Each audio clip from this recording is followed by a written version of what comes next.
Hello guys, welcome again to one of my videos. Is your host Lela Jeho, and today we are going to talk about one of the books that we have started, and is Thinking Fast and Slow by Daniel Kahneman.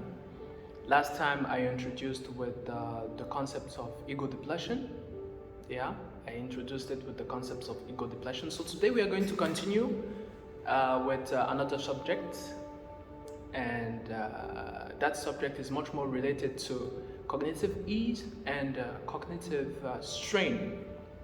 This is a very big opportunity for me to train my ability to speak English, because you all know that I'm a French native speaker, right? I believe that one day also I'll be able to do a video where I will be speaking Chinese with some of my friends. Yeah, I really hope so. So, we are talking today about the cognitive strain and the cognitive ease. So, what is the cognitive ease? Let's start with the cognitive ease. Daniel Kahneman, in his book, he talks about a fact.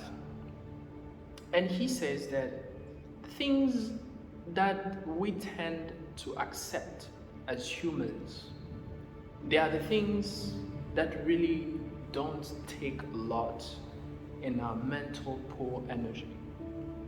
For those that don't know the mental pool energy is abstractly is a pool where you have your whole energy, and from that pool you extract a certain amount or a certain quantity of energy to do activities, whether it's intellectual activities, social activities, emotional activities, or any other activity of any type. You take from that energy pool and you are able to perform your activity. So this is the concept of mental pool energy.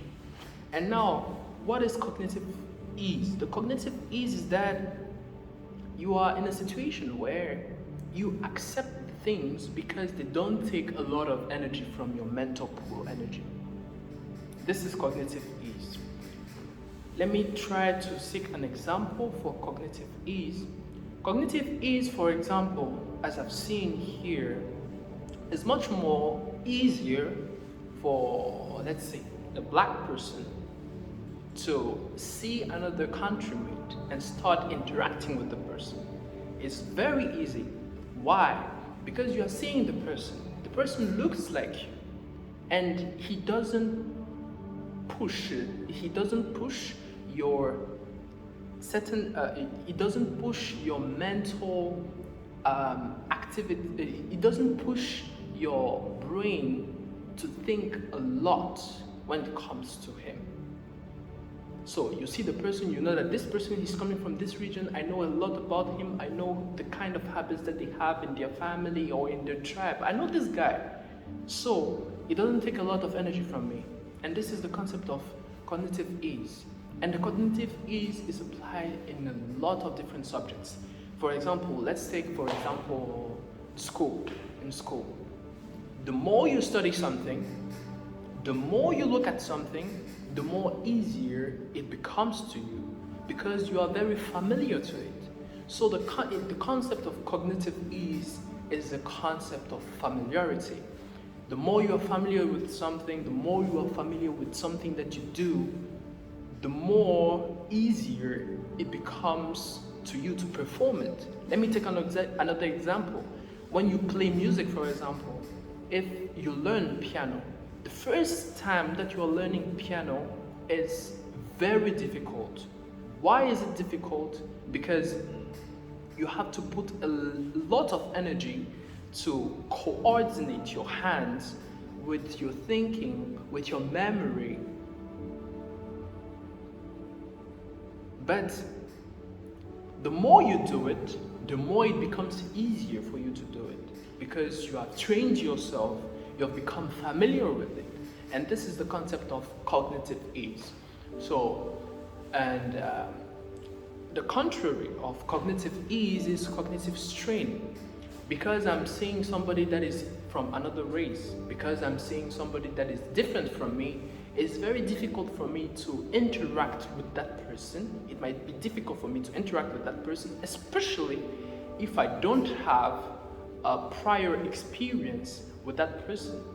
So when you see, for example, sometimes we go outside with some of my friends, they will be there, like the Chinese people, they will be there and they will be very curious about you. Oh, you're a black guy. I'm very curious.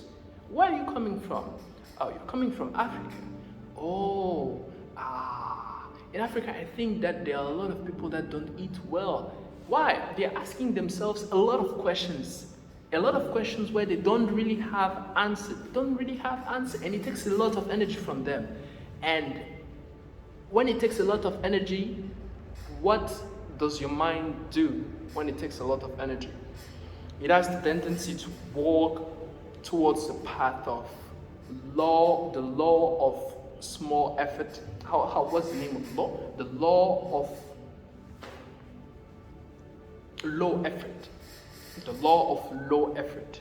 So basically is that because something is very difficult for you, you will have the tendency to walk through the pathway where the energy that it requires you to give, you will have that tendency of, no, let me go directly to my lower energy level. To my lower energy level. Like, for example, instead of going to talk with another person from a different race, you will say, oh, let me just sit. Because when it comes to energy, is the thing that takes you the least energy. It takes you the least energy. And you'll be doing that most of the time. But if you don't do that and you actually go to ask the person, oh, what are you doing and all, then you will know that you will understand something. Is like you will get to know the person, you will have a certain experience with the person, and then the next time when you will be having a different experience, you know how to react with the person, you know how to do. And this is a concept of cognitive strain. So we have also the law of low effort that comes. So this is the video for today. I don't know if we have any comments. If you have any comments over this topic, you can bring it up, and we'll be sharing and we'll be talking about it. I really love that. So I see you guys on the next video, and peace.